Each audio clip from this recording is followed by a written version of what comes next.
What's up and welcome back to the Crude Oil Podcast. We are back, Sean. How are things, dude? It's been a long summer and it took us a while to get our shit together, but we're back. Whew. Yeah, no, absolutely. It's nice to be back and watching hockey and meaningful hockey. And it was nice to take a little break too, to be completely honest, eh?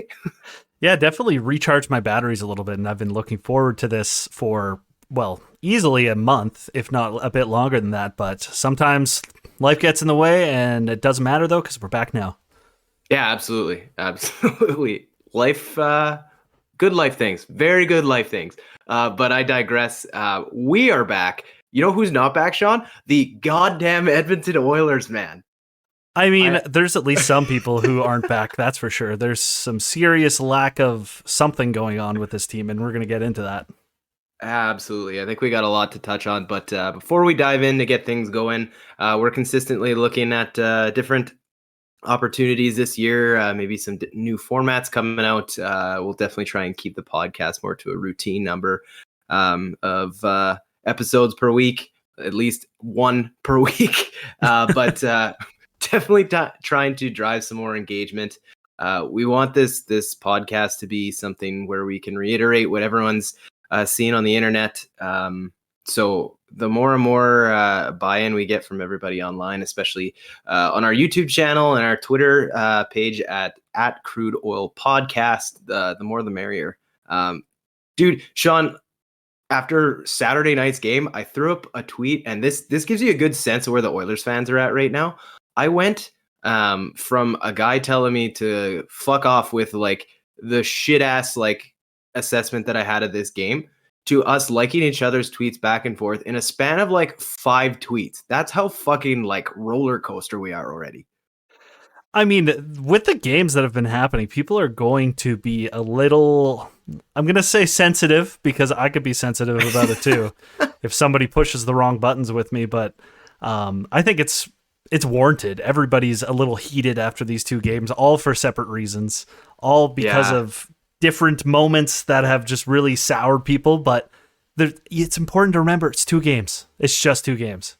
Yeah, absolutely. And this will come out before the game against Nashville on Tuesday. So hopefully everyone's kind of listening to this and thinking a little bit more positive. But we got to peel back the layers, dude. We gotta start with that absolute face slapping in Vancouver on the 11th opening night.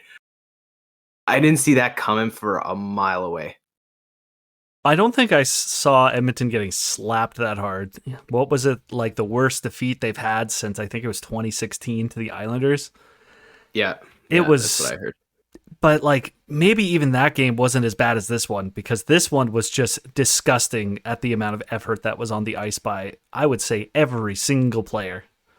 Yeah, it was. I don't know if you got this sense, but I think first off, like shout out to the Canucks. I thought that that intro for Brock Besser with the captain switch, I thought that was really fucking cool. Like how they brought out Trevor Linden and Stan Schmiel. I forget the other player's name, but like having the passing of the torch, I thought that was so cool. And knowing like the players are going to start off probably slow, having to sit around in the dressing room a couple extra minutes, waiting for that stuff to all get played out. I kind of expected a slow start. I didn't expect them to not wake up. Edmonton is notorious for slow starts, and maybe you can even blame the game on both Wednesday and Saturday for the slow starts with all the bullshit they have to go through to start the season. But that game in particular, and I do want to preface quickly that I think you said Brock Besser's captaincy, but it's Quinn Hughes' captaincy. Thank you. I mean, it's hard not to have Brock Besser on the brain when he puts up 4 goals on us in game 1. That was pretty disgusting to have to deal with. But I think it definitely would attribute to them having a slower start, especially with the late games. It just doesn't really make for a very exciting first period to get your legs under you when you're standing around just waiting for the game to start for a solid extra, 20 minutes was their intro ceremony on Wednesday? Like, they didn't really stand much of a chance when it comes to that. But even that is not an excuse for the effort they put in. Like maybe the first period they were down 3-0. I'd be like, okay, they don't have their feet under them tonight. Maybe they'll get going eventually. But then they just never showed up for the rest of the game still. Yeah. Yeah, back to your point. Yeah, I'm staring at the stats line right in front of me, and that's probably why I said Brock Besser, because his name is fucking everywhere on this page. Like unbelievable. So apologies there. Yeah, I'm with you. Like you expect the slow start, 2-0 after the first. Like I was like, okay, shake it off after the first period, maybe a little bit of rebound, but and then things just got worse. Like I was just first night back from 2.5 weeks in Europe, so trying to get readjusted from jet lag and everything. It was a fucking struggle to stay awake. And I'm not gonna lie, Sean, I stayed up till the end of the second period, and I watched the rest the next day. Like it's one of those games where this team has zero chance of coming back. Well, I was crossing my fingers when they scored their first goal and they were down 4-1. And I was like, Edmonton's come back from worse. They could do this. Right. And then almost immediately afterwards, only 3 minutes afterwards, Pettersson then scores and immediately dejects me again. And then we just can't catch a break in the third period. Like nobody's trying. Everybody's taking garbage penalties.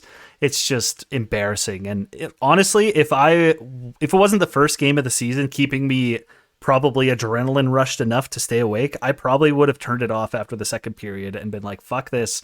You guys can come out with a better effort on Saturday and I'll watch that game, but I'm not going to even support this tonight.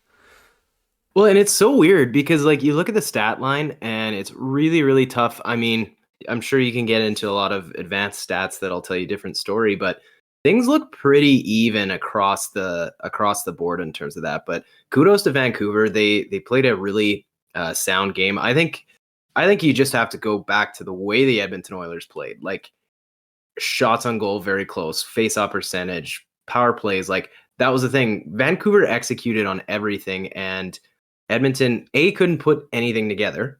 B the turnovers and just the combination of the defensive collapses, and the fact that you couldn't get a save. Like it was brutal, man. Like it was brutal. Well, like you can look at it from three separate perspectives, as you can every hockey game. Like offensively, they got stymied by Demko, so they couldn't really get anything going. And then with that, they couldn't get through the neutral zone to save their lives. They couldn't get the puck in deep and get possession. They would dump it and immediately lose possession every single time. And they were just kept to the outside on most of those shots, so Demko didn't even have to put much effort in. Then defensively, it was, like you said, an absolute shit show. And they've been talking about putting a new defensive system in, but I think we have 2 games now that have clearly shown that is not working at all. Not that I think the defensive system might have been the issue last year or anything like that it needed to be changed so drastically, but I don't know what's going on with what they're doing now, but it is not working. And then you can look at the goalies, who both had a .750 save percentage, giving up 4 goals on 16 shots. So I'd say it's just an all-around failure from every possible perspective, like a coaching perspective, a player perspective, defense, offense, goalies. There was nothing that went well that game. The only thing you could look at is like, oh, we're 1 for 4 on the power play. Good job, guys. Even then, I guess if you're pulling out positives out of that thing, I wrote down the question, and I think you kind of answered it in a roundabout way. But who do you think is the most to blame for that performance? Because like I don't know. If I'm looking at both games in a nutshell, and I don't want to spoil too much, I definitely think that the defensive effort, and I want to be clear about this because I think that the forwards on this team get far too much fucking slack for the defensive effort in their own end. And everyone always points up the goals against that the Edmonton Oilers give, and they always point immediately to the defense. Yes, we have some terrible mistakes being made. I feel bad because Bouchard is already fighting the breakout pass. But like some of the efforts from the forwards, I hate to pick on Evander Kane, but like missed assignments in your own ends that are leading to scoring chances for the other team. Like I don't know. It's just defensive play from everybody. Well, it's like you said, it's just an overall effort. Like nobody was showing up to play, and it was just straight embarrassing. They probably could have made that game like maybe a 5-2 effort, and I would have been like, okay, we got outplayed. That's fine. It happens. We got goalied. That's fine. It happens. But like, you can't expect your offense to score 9 goals to win that game. And you can't expect your like defense to give up that many goals. It just hurts my head to even think about. We're not winning with 1 goal. So like, if we had 3 or 4 goals, I'd be like, okay, maybe it's on the defense and the goaltending for not keeping the puck out of the back of the net. But like, they scored 8 goals and we had 1. It didn't matter whether our offense was better or our defense was better. Everybody was bad. What's your take on? I never actually saw a video clip about it, but I know that there's some kind of sourness towards the goalie pull in the third period, moving Demko out, apparently dealing with some flu-like symptoms, and them throwing in DeSmith for the end of the game. What was your initial? Did you think it was like? I thought it was such a slight at the start. I was like, this is tough going on a back-to-back against a team that could hand you your lunch on Saturday, but turned out to be, I guess, flu. Well, I was lucky enough, well, I don't know if lucky's the right word, to be watching it with some Vancouver fans. And they immediately told me that there was a flu bug going through the room, like before the game even started. So that they weren't thinking that Vancouver would come out with the best effort, because some of them might have been struggling with their flu-like symptoms, like you mentioned. But then immediately afterwards, you read that Demko puked in his mask, and you're like, okay, like that's pretty disgusting. And that, I think I'd be like, you know what? We're up 8-1. I just puked in my mask. I've done enough. I'm out of here. And like, then he didn't play on Saturday when he probably should have if he was healthy. So I think it goes to show he probably shouldn't have even been playing on Wednesday. And I'm hoping that nobody ended up getting the flu from being too close to him. I think it was Hyman laying close to him a few times where they're having a nice little chat laying on the ground. So hopefully nobody picked anything up. Well, the good thing about that game is it's not like Edmonton flooded the crease to get anywhere near him anyway. So that's really the thing. But it just hurts for game 1. Yeah. Well, before we move on, there is one more thing I wanted to talk about that you mentioned. Sure. And that was their ability to break the puck out, and how the forwards are really missing their defensive responsibilities. And I do agree with you, and I'd like to just go into that in a bit more detail. So essentially, there was multiple times, even in that first game, where I think it was Nurse was sitting behind the net with the puck, waiting to break it out. And all of the forwards are gone in the neutral zone. There's no close support or like quick like breakout passes to be made. They're all long stretch passes. And he inevitably gives the puck away because there's nobody to pass to. And he sat behind his net for a good 30 seconds. And like, that might be on Nurse for not seeing an easier pass sooner, but at one point, one of these guys needs to be back as like kind of the close support breakout pass option, because I feel like that's kind of sewering Edmonton over and over and over again, that it's so hard to make that quick first pass when it's always like a double line pass to try and get the puck out of your own zone. I agree with you. I think there's an element of, like you mentioned before, but I think there's some coaching strategy that needs to be able to pick up on that. Like, if you can't read, like if Vancouver's got it figured out, you can't keep trying to force something down their throats. I get it's the first game of the year. You're probably trying to get your systems up and working. But like you mentioned, like have a guy drop down low and carry the puck up. Like I agree. The long stretch passes that everyone seems to be making, particular Nurse, particular Bouchard, it's got such a, it's basically the equivalent of throwing a Hail Mary in football. You know what I mean? Like, I don't know. Yeah, I just don't really like the way that they're doing it. And obviously sometimes it's a great option and it works out and it can result in an odd man rush the other way. But I feel like with, unfortunately, the ability of our defense, at least right now, they just don't have it in them to get those breakout passes consistently all the way into the neutral zone. Yeah. Yeah, it's definitely a concern, especially when you can have teams that read that and they can, especially again, if you're forcing that play and you know you can jump up and intercept that pass, you can easily turn that into an odd man rush going back the other way. So I don't know. I'm sure it's all kinks just trying to get worked out, and hopefully it's smoother here in the future. Well, speaking of smoother, the game on Saturday, I will say, was smoother. Still pretty rough, but smoother. Yeah. Well, I mean, like the start was better than any effort that we saw in any seconds of the game on Wednesday. Like they came out guns a-blazing. It was nice to see. The effort was definitely there. I would say considerably over that entire game. The Oilers played a much more passionate hockey game, for lack of a better term. But it was just, it's those silly mistakes, man. Well, if you look at the stat line, outside of the actual score, which is unfortunate, they had a very good game. They outhit them. They outshot them more than 2-1. They had more power plays. They scored 2 power play goals. The only thing they almost won in but actually lost was face-off percentage. So, like, you'd think that would be like, oh, yeah, that's a good game for Edmonton. They probably won that game. And then you look at the score, and you're like, wait, how did we give up 4 goals on 16 shots? Yeah, I think that's probably the biggest story of this entire game is the goals versus the shots that were taken. I might get put on blast for this. I get the goaltenders on this team have not been pulling their weight. I still think, like, that one fucking goal that Vancouver, how do you have a 2-on-0 given up? Like, what are we fucking doing? That was right after the McDavid goal, if I'm not mistaken. Yeah, like, I did go back and watch that because I was baffled at how that would happen. And if you watch it, how it goes is there's the 3 forwards are in the neutral zone breaking out with the puck or not with the puck, and Cody Ceci has it on his own blue line. He makes a short pass to the forwards, and rather than play his role in defense, I'm not going to say he should pinch ever, but he jumps up in the rush. So that's fine. A defenseman can jump up in the rush to create a 4-on-3. That's fine. But then Nurse is behind him.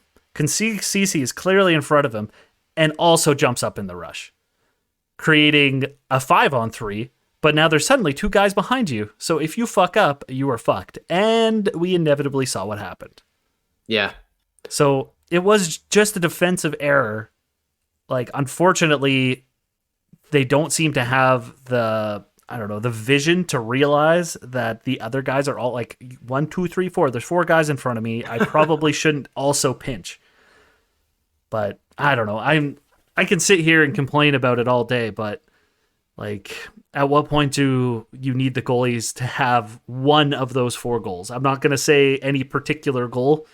Probably not the tips, so it'd have to be the 2-on-0 or the Sam Lafferty goal where it was like a 1-on-1 with Ekholm. Yeah. Goaltending. I'm going to be honest. I thought you should have started Campbell right off the bat in game number 2. I really need you to tell me why you feel that way. You've got a guy building up his confidence in the preseason. He was extremely strong. He had a team that just absolutely no-showed for him in game 1. They pulled him. I would say 2 of those goals, 3 of those goals weren't exactly all of his fault. And you've got a guy who's starting to build back his confidence. Like, give him back the net. I didn't think Stuart Skinner, like, I get the run that he was on last year, but I don't know. I think you still go back to the fact that Jack Campbell, look at his performance in the playoffs last year. Like, this is a guy I think long term, and we'll get to it later, I think is going to be your starting goaltender. And I didn't understand the decision.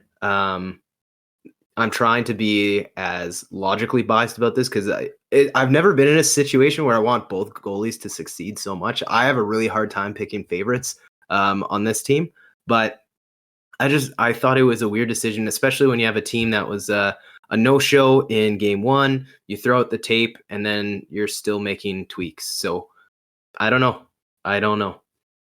Well, I have to agree with you that the team did not show up in the first game.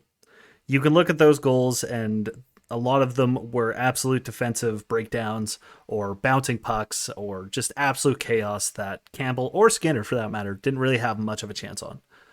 With that being said, I believe, from everything I've heard leading up to the first couple games here, is that the plan was always to play Campbell in the first game and Skinner in the second game, being that in preseason, Skinner hadn't started a game since like over 2 weeks ago. So say, for example, he was starting in Nashville tomorrow, it would be over 2 weeks between starts for him. And Edmonton is a team that is going to have to ride both of their goalies all year. You can't expect one to play 60 games and the other one to play 22. So they want Skinner to feel that puck and to get into a rhythm as soon as possible. So that's the mentality behind it, I believe. I don't know for sure. I'm not in the room. I don't have Woodcroft's telepathy to be able to talk to him about it, but that would be the most sensible reason why they would do it. But I mean, I get it. Like, I think the reason I think that you have to throw that plan out and make some adaptations is nobody showed up in game 1. So let's scrap that. Let's start the plan over from game 2. Because heading into Nashville, like, I still haven't seen anything. But who the fuck do you start? Like, Skinner laid an egg on Saturday. Both guys didn't show up on Wednesday before. Like, what do you do? Well, I think you go back to Campbell for sure. Yeah. Like you said, Skinner had his shot with it, and I'd say the team somewhat showed up. Like, they played pretty poorly defensively on those moments, but it was only 16 shots. And they had goal support this time around, so it's easy to look at this game and blame the goalie / the defense, especially with 2 on-0 goals and wide open tips for 2 of the goals as well. But I don't know, like, I definitely agree that I don't think Skinner should be starting after he laid an egg on the weekend. So they go back to Campbell and see if he can not lay an egg. Yeah. I think it'll be nice to get right back out on the road. Just a week away for this team is probably going to feel so nice. Just all the bullshit that they've probably been subjected to. I wrote it down later in our notes, but I thought the funniest thing about this is how Wednesday, getting the absolute wheels blown off, they have to go in and sign autographs at West End. Like, that's a tough, honest, like, welcome to the league moment. Yeah, you got to wonder how many questions and concerns they got from some people in the crowd during that, or if people were just happy to be there.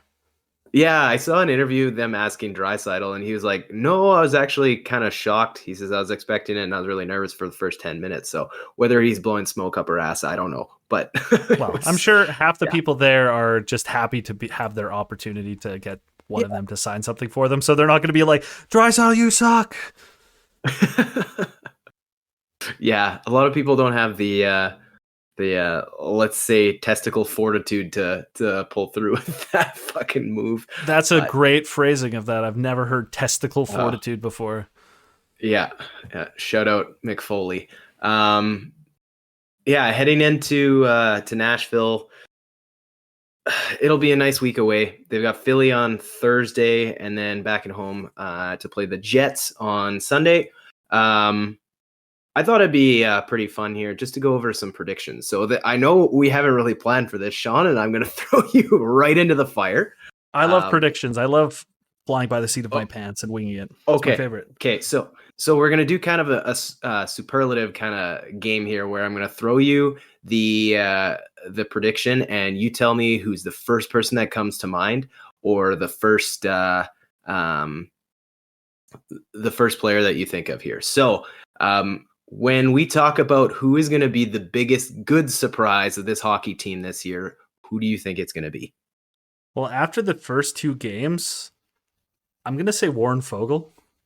Okay. I think he's looked like one of the few players who's trying. He's flying every shift. And, like, for that matter, it's kind of that third line in general of Foegele, McLeod, and Holloway. But I've noticed Foegele more than anybody else on that line for sure. Yeah. I love when you get to see, he's been one of those guys, whenever he puts in hard work, you can see it more than like half of the team. I don't know. It's just when he's going, you notice. Well, I think he's just so fast. And then, like, it makes you double take sometimes because he has that 7 on his jersey. And you're like, oh, is that McDavid skating? It's similar with, like, if Nuge is going, you see the 9, you're like, oh, there's McDavid again. He's on the ice. He was just on a shift. Why is he back on the ice? And you're like, oh, shit, it's not McDavid. Yeah. I love seeing that in the whip in the wind. Yeah. For me, I think the biggest good surprise is I think Dylan Holloway is going to take a nice step. I really loved his preseason and the efforts he's made in the first couple of games. I feel the injury kind of stunted him last year, but I, try not to be so overly optimistic like I was last year. I just think the kid's ready. I think this is a good season for him. Most disappointing surprise. So the This most this might be disappointing a surprise I expect to happen. yes. Well, it's already rearing its ugly head, but I feel to a degree it will be some regression on the front of Stuart Skinner. Okay. And it's mostly because like the sophomore slump is a thing, but like he was very, very, very hot at the end of last season in the regular season to the point where he almost won the Calder Trophy off the back of like the last 20 games of the year. And I think the expectation of people should not be that he's going to improve from last season, and it will likely be more middling results, I would imagine. And maybe come playoff time, he might be a bit better. But for the regular season, I wouldn't expect him to just be lights out all season. That's totally fair. I had him plugged for another one of these categories, but we'll leave him out now that he's off the table. I think most disappointing surprise, and again with all of these, we all hope we're wrong. I think I've had this feeling going into this season, and I've kind of seen it in the first two games. Connor Brown, I don't know if he's going to be exactly what everyone thinks he's going to be. I don't know. People seem I was shocked to see him up right at the top to start things off. I get it. That's where he played the entire preseason, but I don't know. Well, I think people are thinking he's just going to be another Hyman, but yeah, like he's never put up those kind of stats. And I get he used to play with McDavid in junior, but like it's more recent, but it's similar to the whole Draisaitl Dominic Cahoon thing where like, oh, he played together when they were kids and they were great. Like just because they used to play together doesn't mean anything. It's like, I think we all know somebody we used to be friends with when we were kids who we don't have any relation to or relations with in the slightest anymore. So like all that chemistry is gone.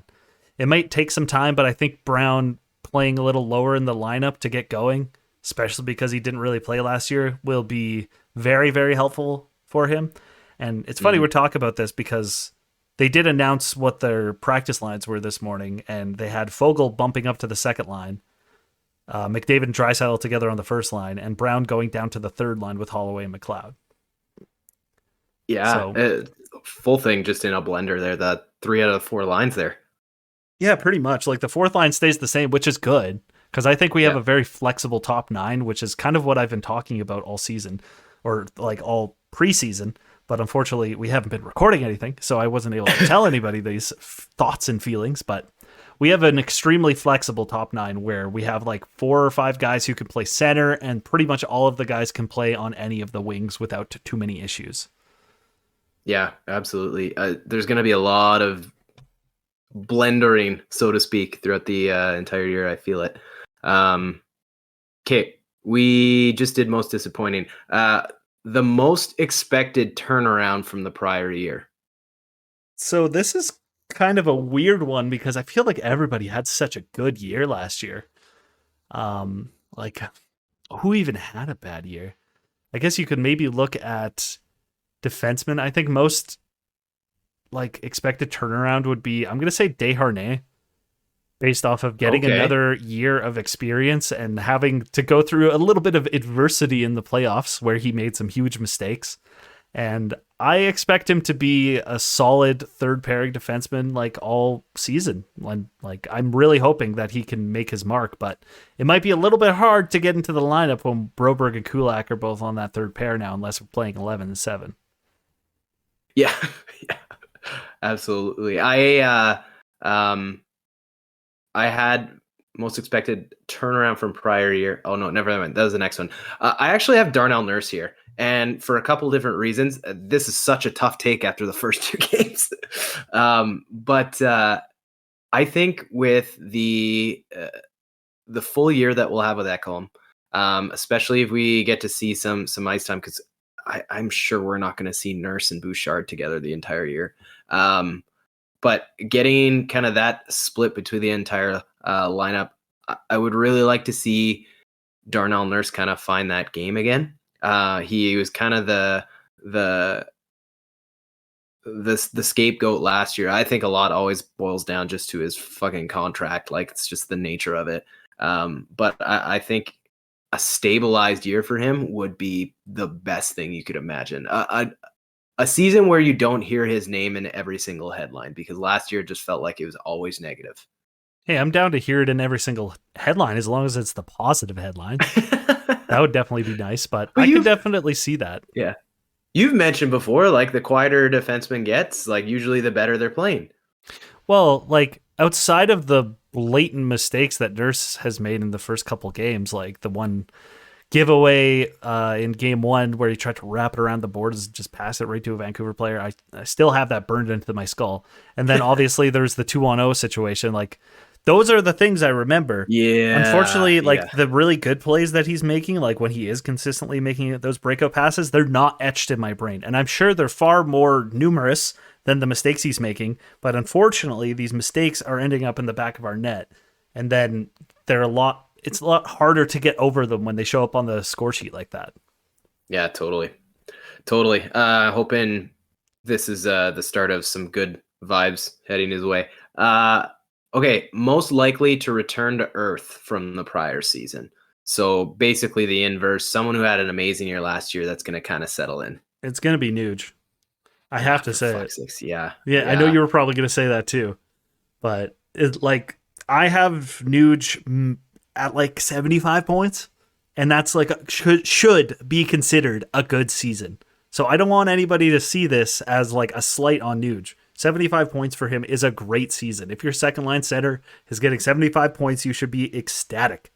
But like expecting 100 points, 90 points, even 80 points from him is just asking yourself to be disappointed. So I think 75 is a very realistic ask that I would be like very happy with. Yeah. Yeah, I think he was the most honest answer that you could have picked out of everybody. It's kind of a weird one because outside of him, I think you might see a regression from Stuart Skinner, but again, in the spirit of you taking him and Nuge being picked, this is tough.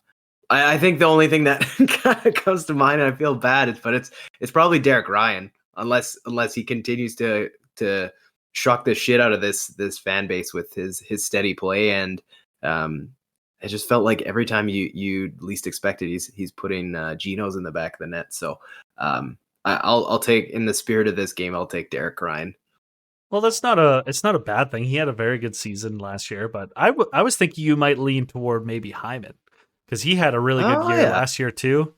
And like it's similar reasoning and thought process I have to Nuge progressing a bit is having a healthy Kane all season is like there's only so many goals and points to go around. Somebody has to be getting assists and scoring those goals. So I imagine Kane will take a bit of those points and goals away from Nuge and Hyman. And Kane might have some first line power play time, so Hyman won't be there. Maybe Kane will be in front of the net because that's what they did the year prior before Kane got hurt, or even prior to him getting hurt in the season. They were sharing duties. Well, I'm glad you brought that up because like Evander Kane, I was trying to think of all of these categories and where he fits in. Like I truly don't know what to expect from Evander Kane this year. I mean, I'd be happy with 30 and 30 from him, to be honest with you. Yeah. But I don't know if that's going to be realistic with the way he's been skating out there. It's a little bit looking like he's in mud. Yeah, hopefully. I mean, this whole team has kind of had that feeling for a little bit to the start. But again, 2 goddamn games, Greg. Okay, last one. What's your hottest take? It could be good or bad about this Oilers season. Could be players, could be team related. I'm going to say Jack Campbell is the clear-cut starter by the end of the year and has a .915 or higher save percentage. Oh. It's going to be hard to come back from that .750, but I can see it. Yeah. Law of averages, man. That's a good thing. A couple good games, you're right back in it. Exactly. That's a good one. I would be extremely happy with that. I think he needs a big bounce back year. I don't like where this one's going. I've just had this pit, and this is just me speaking my feelings, Sean. Jesus. I didn't even say anything. I think the Oilers' power play takes a big step back this year. A big step back. I think it's going to be one of those years where teams start to figure it out. You've got the two best players in the world on the power play, but if you find ways to shut it down, I think you effectively shut down the Edmonton Oilers. There's been, and I know there's been some really good execution this year, but I don't know. It's a gut feeling. I hope to God I'm wrong. But I don't think you come anywhere near close what they had last year, especially with it being like a best power play of all time kind of situation.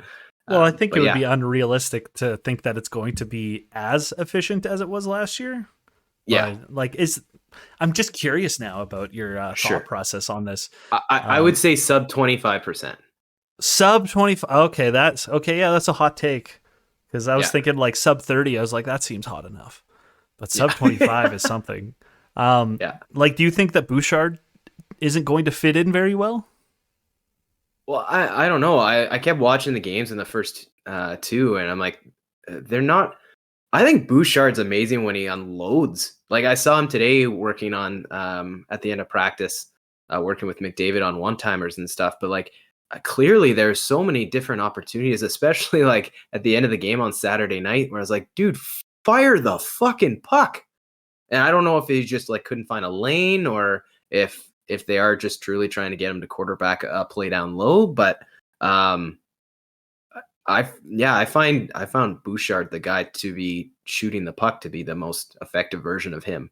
I would definitely agree with that. Like, I would think of Bouchard either with his one-timers if he gets them off, but even like the soft wristers through traffic, the old Brett Burns special, I think like that is a great opportunity for goals, especially with a guy like Hyman out front who's got like quick hands. He can tip the puck, and you got Draisaitl there on the right side ready to tap in any rebounds that pop out that way, and hopefully Nuge on the other side. Like, I can see that being a good option, but you got to wonder if he's a little, I'm not going to say afraid, but just a little like hesitant to make those shots because you got McDavid on your right, like just wanting the puck. Yeah. Like, this sounds really stupid, I know, but I would rather have Cody Ceci out there if you're going to have a quarterback. Like, that's why you had me until you said Cody Ceci. Okay, let me fucking. Yeah, I know what you're saying. I'm just saying the type of player. That's why I think, like, if you're going to have that quarterback-esque type player as the defenseman on your power play, that's why I think Tyson Barrie was there for so long. But, you know, I'm going to be honest. I wish that we were more popular so I could see an article tomorrow that says that Greg thinks Cody Ceci should quarterback our power play. That is not what I fucking said. That is so out of context. That's what I was getting. That's why I'd make the headlines. You're so right. Exactly. I'm never going to live that one down now. Ugh. Are you still there? I'm still here. I just thought you fucking gave up on the podcast after that. I mean, I almost like disconnected from this call after you said that. I'm not going to lie. Do you know what I'm saying, though? No, I do know what you're saying. Like, you want a guy who's just like, I don't know.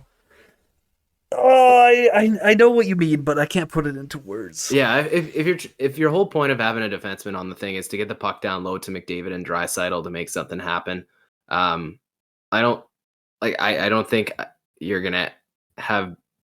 Evan Bouchard is a shooter, and I think you need him to get shooting more. So, well, he's almost a better option on the second power play, where he's like the primary like option for getting the shots away, versus like Draisaitl being the primary shot option on the first power play unit. Yeah. Okay, insert CC with Ekholm or Nurse or fucking. I'm never living that down. Anyways, that being said, we'll see what ends up happening with all those takes. Hopefully we're right on most of them and wrong on the bad ones. Next up, we just had the Heritage Classic stuff. That's coming up quick, man. I couldn't believe it's like a week and a bit away. Yeah, I'm super excited for it. I wish that I could afford tickets, but Would you I think actually want to it's go gonna to be that good. though? Well, with the way the weather has been here in Edmonton, like I would have no problem with going to that. Like But it's like, like, oh, it's gonna be nice and warm. I could go in just a hoodie and I'd be comfortable.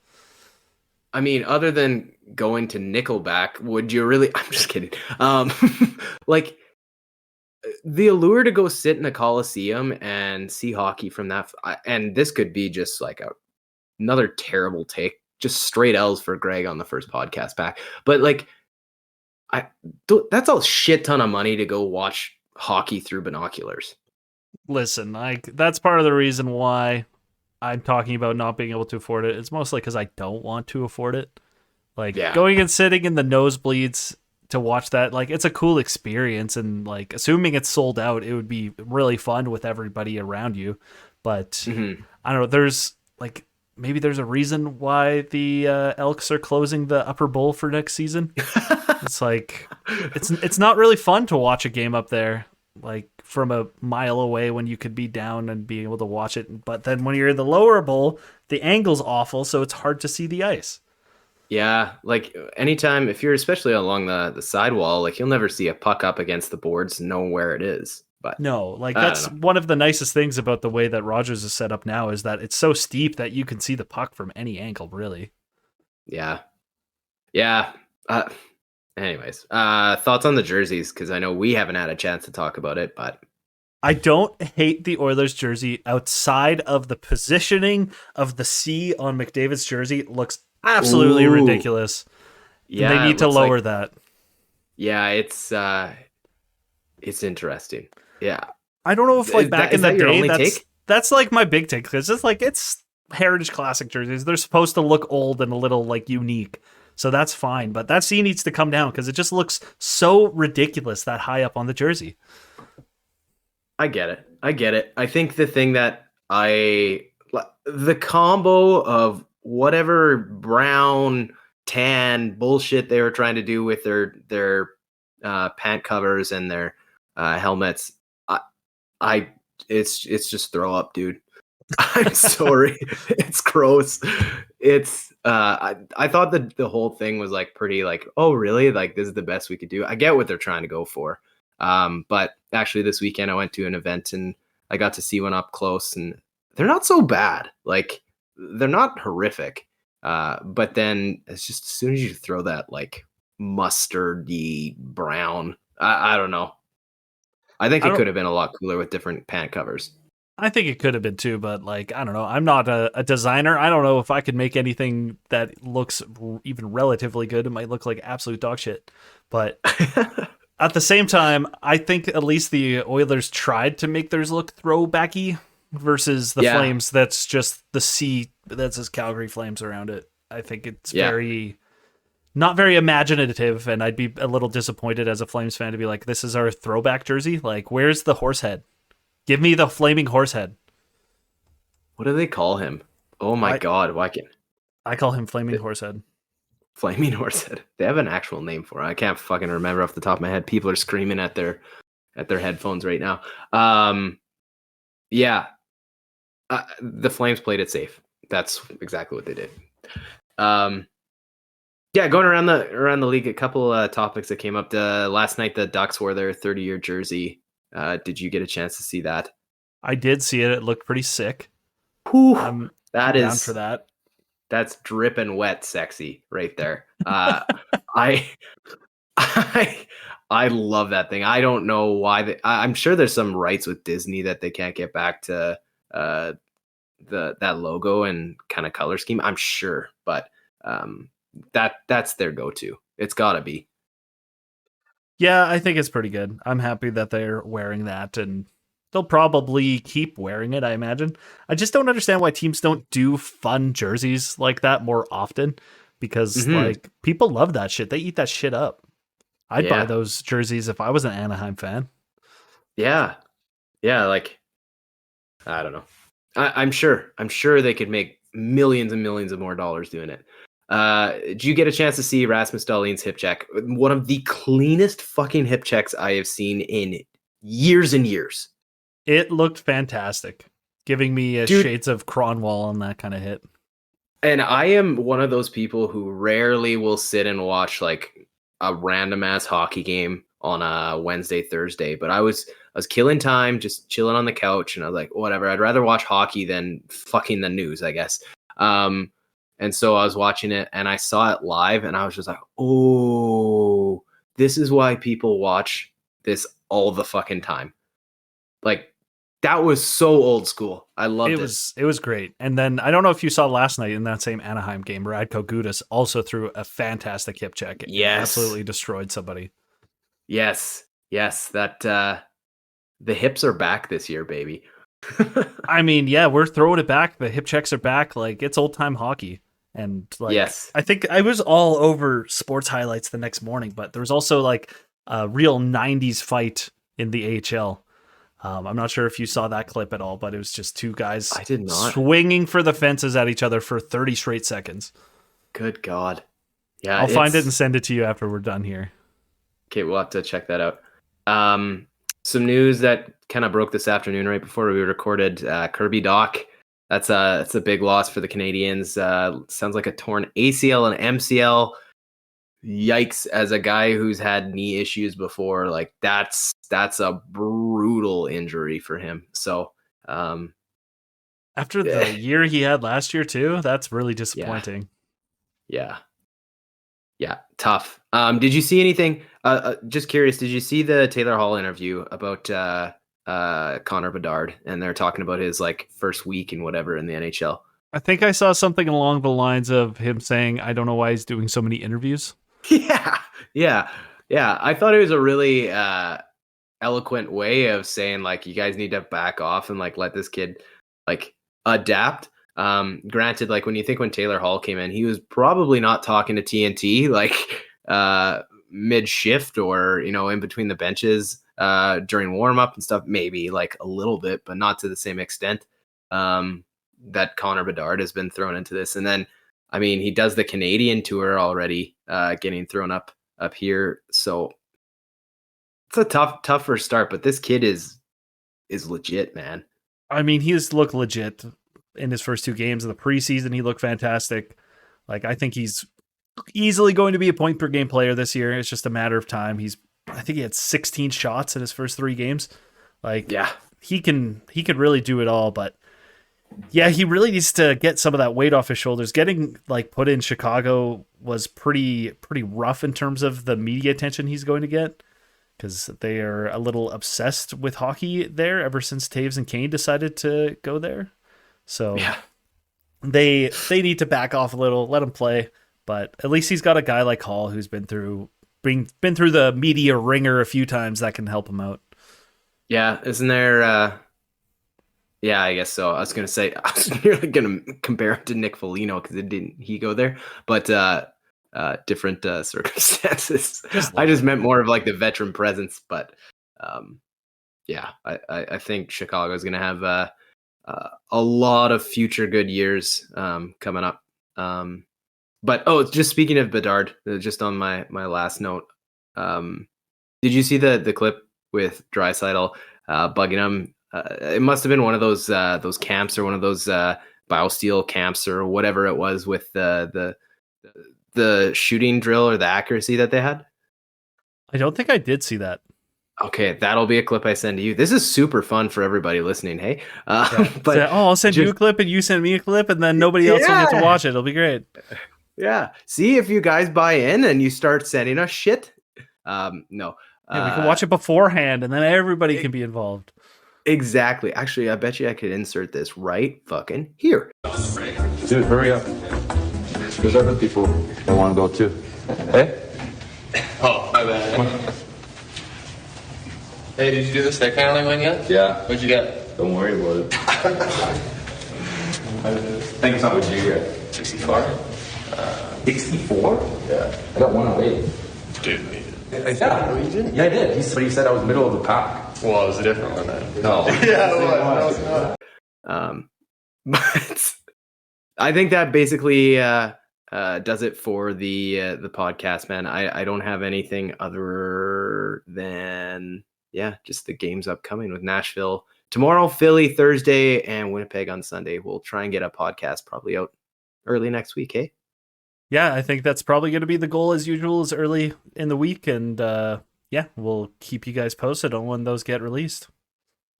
Let's hope this is the start of the Oilers showing up for the 2023-24 season. Yeah, season hasn't started yet. We start tomorrow on Tuesday. Woo!